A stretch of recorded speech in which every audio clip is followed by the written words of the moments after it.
Good morning. We need to start. This is our second day. I know yesterday we have a very busy day, and it seems like we're going to have another busy one. I can assure you we will move to that room sooner. But I would like to welcome all those who just joined us today. Those from yesterday, actually, they have a warm welcome because I think they have done a fantastic work, either the presenters, the speakers, and the audience. For those who just joined us today, there is a form, which you will see here, those who just come today. When we start the presentation shortly, there are 4 papers in every session. All you need to do is to write here at the top the name of the, for example, say, Shummu and Adil, Dr. Adil paper. You don't need to write the title, you can just write Dr. Adil and Shummu, then the people will know which paper. And then you need to give it marks. So for example, if you like the general premises of the paper, the methodology, you give your mark as the way you assess it. Whether you are academic, professional, as you like. But give it an assessment and then calculate the total numbers and put it here. The idea, we need to award a best paper from the whole conference, and that best paper has 5 or 4 criteria. One of them, it must score 85.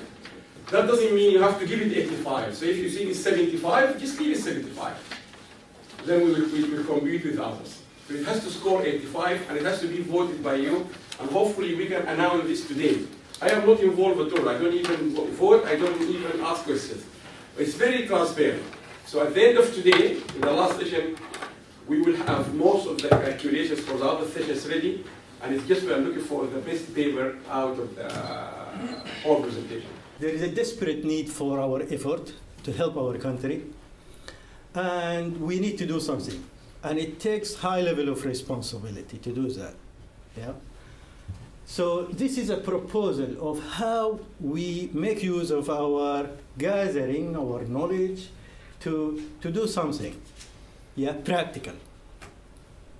So we're proposing a framework to take this forward. The current situation is like this. There is a huge need for Sudanese in exile who knows something, who believes they know something, even those within the country, to do something. People are scattered worldwide. We need to do something to bring them together. We are only few. We are only portion of diasporas in exile, yeah? Do you agree with me? There are a lot more who probably don't know about this, and it's still to be reached and invited, yeah? The current situation, if you take Sudan as an example, is not very good, is not promising. There is a desperate need for improving public services, health services. There is poverty. There are people who can't find clean water to drink. We all understand that, yeah? Yeah, but our country got resources.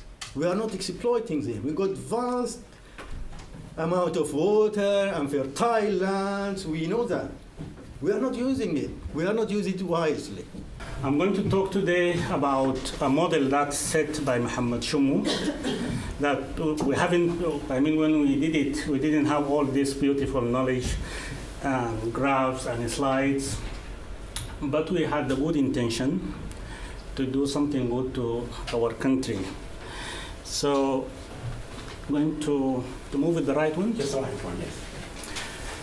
I'll just give you a historical background about the Sudanese medical links to UK. That started in 1924 by the graduation of the first batch of doctors from the then called Kitchener Medical School. That was later amalgamated in 1952 to Khartoum University College, and 1956 by being amalgamated to Gordon Memorial College to become the University of Khartoum. To move a step further, postgraduate studies until mid-1970s, the doctors, they used to come to UK here to specialize. Mid-1970s, there was establishment of postgraduate deanery in University of Khartoum, and they started most of the clinical specialties. Still, there were some few specialties that they come to UK and specialize, like my own specialty, which is histopathology, plus the other basic sciences. And another event that happened, which is important, there were two surges of immigration from Sudan to UK. They started late 1970s and another surge in 1980s. Both are politically related. There were some immigration before that, which is economically related to the Gulf region, but to UK mainly, it was based on inside Sudanese politics. This is one of our conferences. Ahmed is the Minister of Health in Khartoum State, Professor Sheikh Mahjoub, this is an international figure, and that me hiding there as well. I'm not smiling. This is Sudanese identity. So the assessment of the Sudanese Sustainable Development Goals, you can see it's not a bright picture. I'm going to just pick a few. Although the gross national income has increased in the last few years, still the poverty is more than 46%. If we pick the infant mortality here, yes, yeah. If we pick the infant mortality here, it's one of the highest in the world, and 15% of the people aged 25 or above had the opportunity to secondary school. That's a shocking figure. But if we go deeper in the country, we will find a more gloomier picture, and that's what brought the attention of rural development, because we always target the national institution. We always pick our pilot study around Khartoum. You can see here, if you go greener, that you're doing better. If you going black, you're doing bad. So I thought, what's our role? I went to the UK because I'm here, but obviously networking. But I think we need to move networking a little bit. There is also debate in the literature about profession and discipline. I think disciplined people, what do we mean by discipline is not just professionals, not just doctors, the people who support us, healthcare assistants, for example, in medicine. These people we could involve. The people who don't have, I think they don't have the confidence to contribute. As an elite, we have the confidence to contribute. But the people down, the millions and millions live abroad, especially in the Gulf. I think most of them, they don't think they could contribute. And that's, we should move from profession to discipline. I think from few hundreds, how we can move the millions, and include the junior power. I think. So what we did, we went straight away to the local areas. We didn't go national. We went to the state. We spoke to the Northern Kordofan state, and we said we want to execute a project about. It was used to call the Village Concept Project. We changed it to Integrated Human Development Project, and basically include poverty, water, clean water, food. There is education, and there is basic health. So that's the main thing. And we also have to we support the innovative projects, innovative business projects, and we spoke to the government, and after a few discussions, they've said, "Oh, that's a good idea."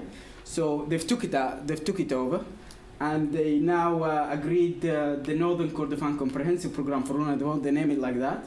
Obviously, it's too technical to me, but yeah. So and they funded by $2 million, and they're gonna start it this year. So that's I think that, and also you can see the joy of juniors from Sudanese juniors who would like to contribute to their countries. So they've said we'll take the whole bulk of the program, we'll implement it through the government, and we take the supportive and feedback sections. And that was a huge success. Although we started last year in Turkey when we had our first meeting, but that was I think was a big step. So we thought, what's the next step? What other projects that we could do to help that? And we thought, why not to concentrate in social entrepreneur? Obviously, that term is being used heavily in literature, overused sometimes, like one of the Harvard University scholars said. But we have many projects, about 12, but I'm going to speak about one of them, which is, I'm going to speak about one of them, which is the Arabic gum harvesting machine. This guy is one of in our team. His name is Mirghani. I think, I don't know if some people know him.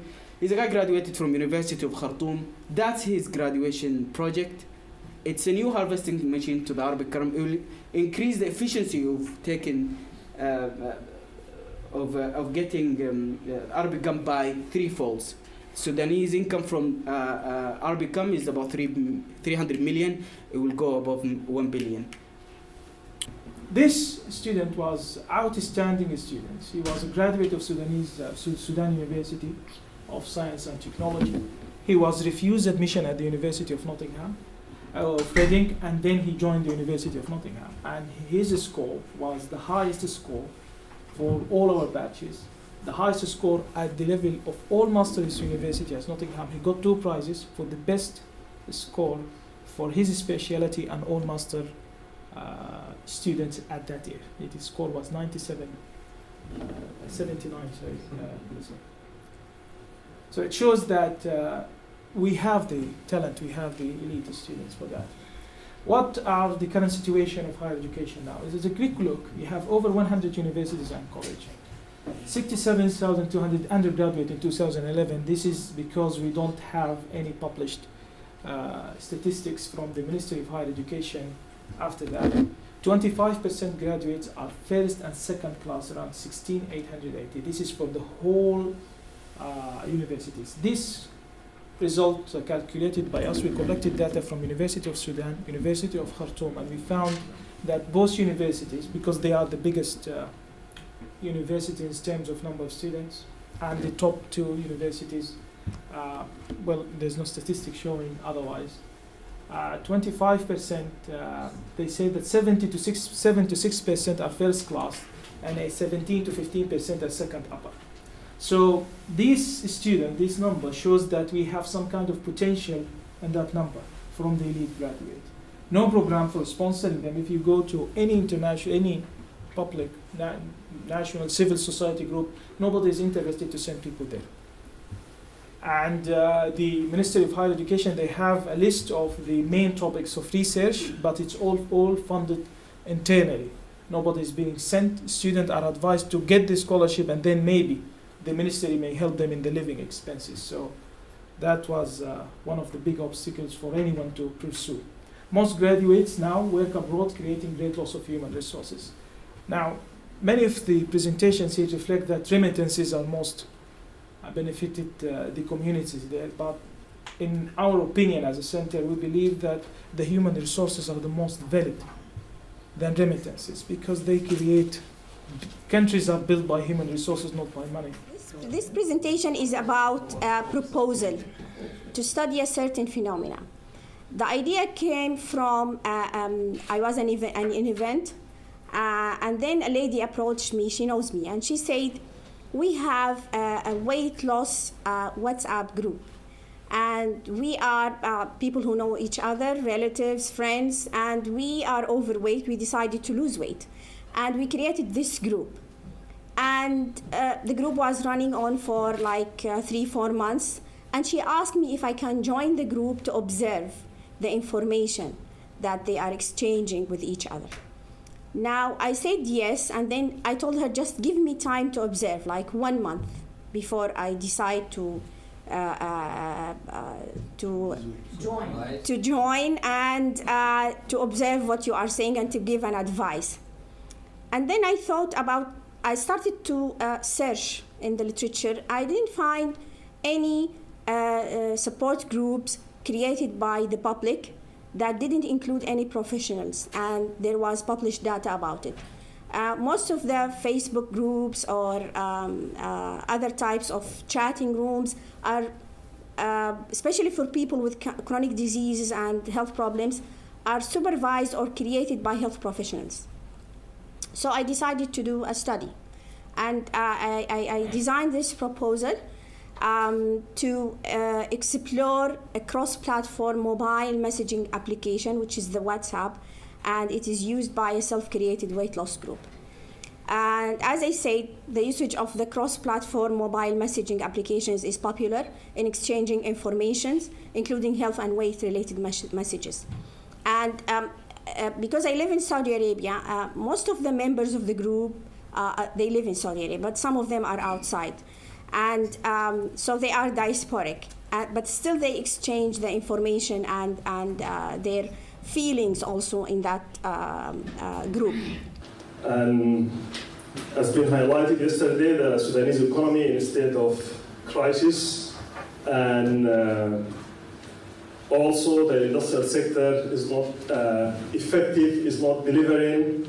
If we compare it to the G7 average countries, in Sudan, the contribution from individual to industrial to the economy is $90 per year, compared to $5,290 in other G7 country.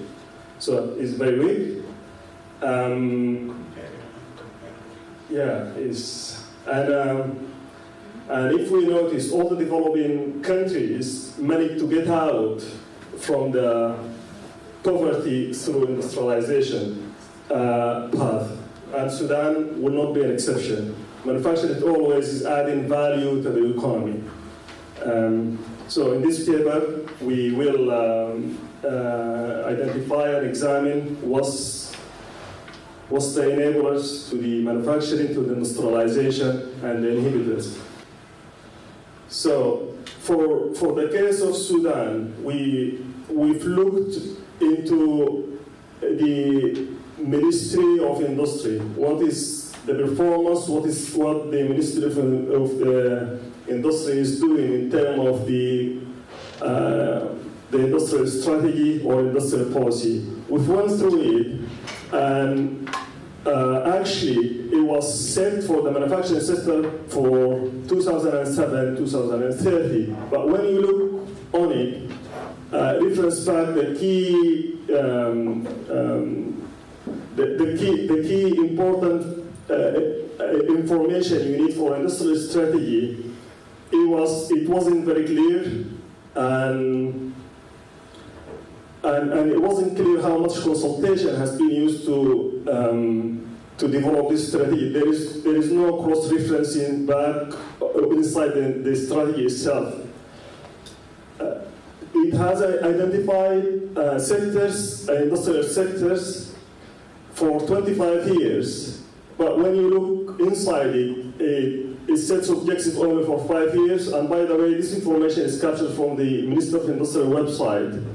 For my presentation today, I've put in that big title reporting from the front, but actually this is not the main title for my topic, and I'm going to tell a small story about it maybe later on for the presentation.